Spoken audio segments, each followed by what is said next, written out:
महाभारत काल तो कब का खत्म हो गया, लेकिन कहा जाता है कि वो आज भी जिंदा है।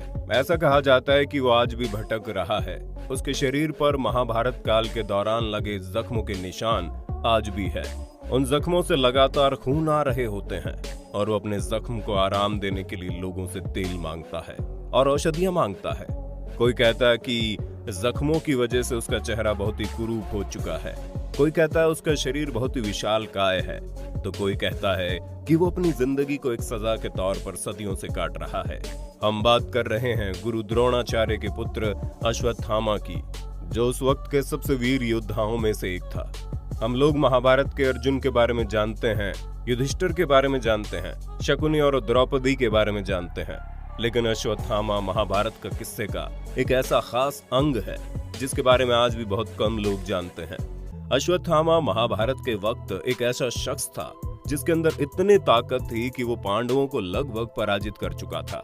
लेकिन तभी पांडवों की हार को देखते हुए श्री कृष्ण ने एक ऐसी चाल चली कि पांडवों की जीत तो तय हो गई। लेकिन गुरु द्रोणाचार्य का पुत्र अश्वत्थामा आज भी अपनी जिंदगी को एक सजा के तौर पर काट रहा है। कभी जंगलों में, कभी मंदिरों में, कभी किसी के किले में आज भी वो इंसानों को दिखाई देता है। वो दिखाई देता है कभी अपने जख्मों के लिए तेल और औषधि मांगता हुआ, तो कभी महादेव को पूजता हुआ, और वो कलयुग के अंत तक ऐसे अपनी जिंदगी सजा के तौर पर काटता रहेगा। अब आप सभी के मन में ये सवाल जरूर होगा, आखिर महाभारत के उस कालखंड में अश्वत्थामा के साथ क्या हुआ था कि वो आज भी जिंदा है और भविष्य में भी जिंदा रहेगा, उसे कभी भी मौत नसीब नहीं होगी। दोस्तों, ये कहानी तब शुरू होती है जब गुरु द्रोणाचार्य का एक पुत्र जन्म लेता है जिसका नाम था अश्वत्थामा।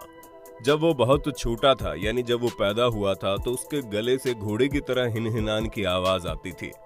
जब लोगों ने उसके गले से इस तरह के अजीबोगरीब आवाज को सुना तो सभी ने उसका नाम अश्वत्थामा रख दिया। जब अश्वत्थामा का जन्म हुआ था तभी से उसके माथे पर एक बहुत ही अमूल्य मणि जड़ा हुआ था, और उस मणि के अंदर इतनी ताकत थी, या फिर कहें उस मणि के अंदर इतनी शक्ति थी कि वो अश्वत्थामा को दैत्य, अस्त्र शस्त्र, व्याधि देवता हर चीज से बचा कर रखता था। आप ये भी कह सकते हैं कि जब तक ये मणि अश्वत्थामा के साथ रहती, अश्वत्थामा का कोई भी कुछ नहीं बिगाड़ सकता था। गुरु द्रोणाचार्य कितने पराक्रमी और कितने महान थे, ये तो आप सभी जानते हैं।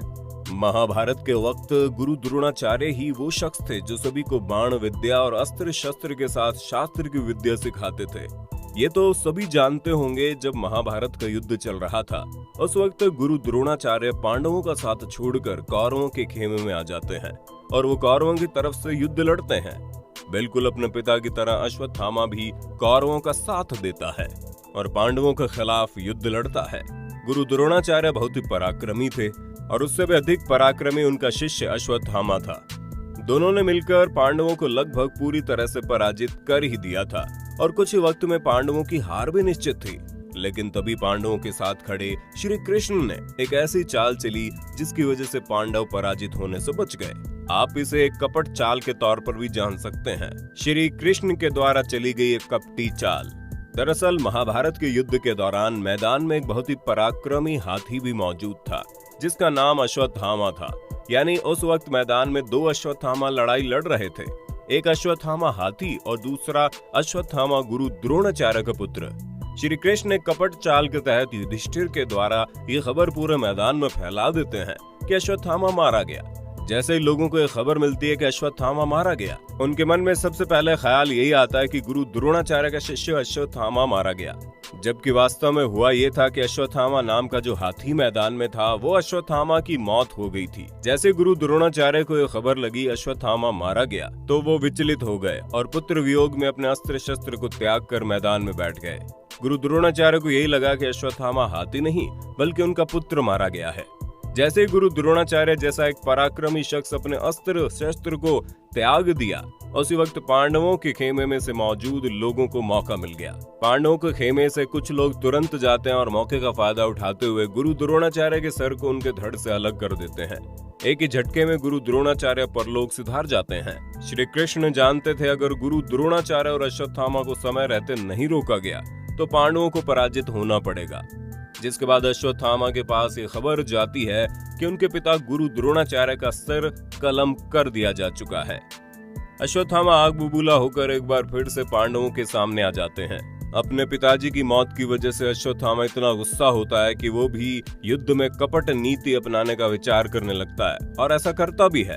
अश्वत्थामा किसी भी कीमत पर अपने पिताजी की मौत का बदला लेना चाहता है।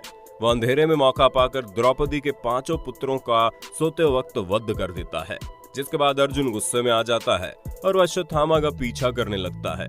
अपने आप को खतरे में देखकर अश्वत्थामा बिना सोच विचार किए ही ब्रह्मास्त्र चला देता है।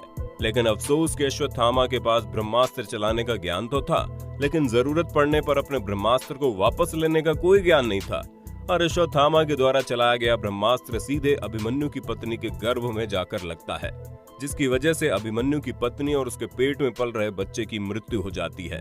उसके बाद श्री कृष्ण अति क्रोधित होते हुए अश्वत्थामा के माथे पर बचपन से जो मणि लगा हुआ था उस मणि को छीन लेते हैं और वो कहते हैं कि अबोध बालक और स्त्री की हत्या करना धर्म के खिलाफ है और जो तुमने गलती की है उसकी सजा तुम्हें इसी जन्म में भुगतनी पड़ेगी। श्री कृष्ण अश्वत्थामा से आगे कहते हैं कि कलयुग के अंत तक तुम्हारा सामना मौत से कभी कहीं नहीं होगा, तुम ऐसे ही कलयुग के अंत तक भटकते रहोगे। मणि निकल जाने से अश्वत्थामा की सारी शक्तियां चली गई और श्री कृष्ण के द्वारा दिए गए श्राप की वजह से अश्वत्थामा हमेशा के लिए अमर तो हो गया, लेकिन उसकी जिंदगी किसी सजा से कम नहीं रही। और ऐसी ही मान्यता है कि मणि निकल जाने की वजह से महाभारत काल से लेकर अब तक अश्वत्थामा के माथे से लगातार खून बह रहा है। महाभारत के युद्ध के दौरान मणि निकल जाने के घाव आज भी उसके शरीर पर मौजूद है, जो अभी भी नहीं भरे हैं। अब आप अंदाजा लगा सकते हैं कि महाभारत काल के बाद से अब तक अश्वत्थामा ने कितने युगों तक अपनी जिंदगी भटकते हुए बिताई होगी। आपको जानकर हैरानी होगी कि मध्य प्रदेश के बुरहानपुर से 20 किलोमीटर दूर असीरगढ़ नाम का किला मौजूद है, जो अपने अंदर न जाने कितने ही राज दबाए बैठा है। वहाँ रहने वाले लोगों का कहना है कि किले के अंदर स्थित गुप्तेश्वर मंदिर में अश्वत्थामा हर रोज आते हैं और पूजा करते हैं, चले जाते हैं। हर रोज आने के बावजूद भी वो किसी को भी नजर नहीं आते। माना जाता है वो सूर्य उदय होने से पहले आते हैं और किसी के वहां आने से पहले ही अश्वत्थामा शिवलिंग की पूजा करके वहां से चले जाते हैं। कुछ लोगों का तो ये भी कहना है कि उन्होंने अश्वत्थामा को देखा है और कुछ लोगों का कहना है कि वो महज एक मिथक है और वो लोग इन बातों पर विश्वास नहीं करते। लेकिन हैरानी की बात तो यह है कि आखिर वो कौन है जो हर सुबह मंदिर का ताला खुलने से पहले ही शिवलिंग की पूजा करके चला जाता है, और आखिर क्यों मंदिर का कपाट खुलने से पहले ही हर दिन शिवलिंग पर फूल चढ़े दिखते हैं और जल चढ़ा मिलता है।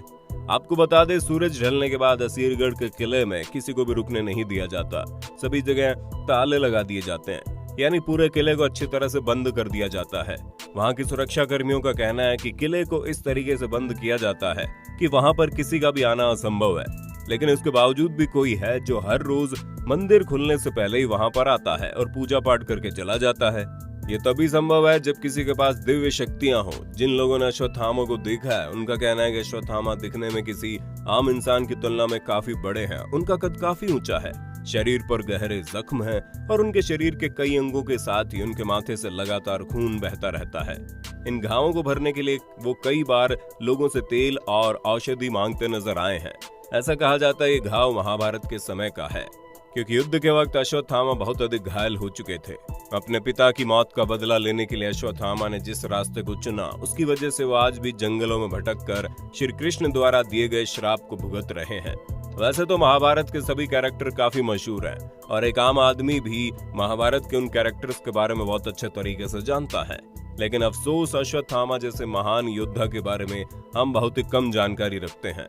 उम्मीद करते हैं ये जानकारी आपको अच्छी लगी होगी, और अगर इसके बारे में और अधिक जानना चाहते हैं तो आप हमें कमेंट करके जरूर बताइए। वीडियो अच्छी लगी तो लाइक कीजिए, हमारे चैनल को सब्सक्राइब करके बेल आइकन को ऑन करना बिल्कुल मत भूलना, क्योंकि the earth adventure in Hindi की टीम हर रोज ऐसे इंटरेस्टिंग वीडियोस लाती रहती है।